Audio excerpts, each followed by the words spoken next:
Celebrations.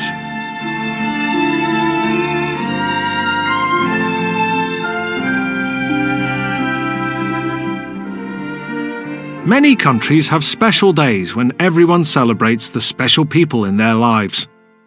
Let's take a look at how people celebrate these days around the world.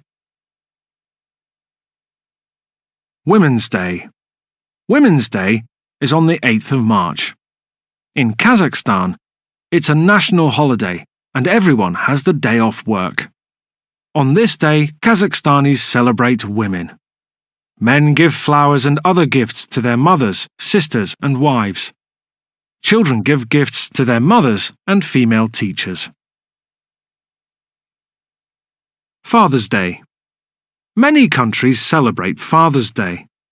Canadians celebrate Father's Day on the third Sunday in June. It is a day when children show their love and respect for their father. They usually give their dad a nice gift. Younger children usually write poems or draw a picture.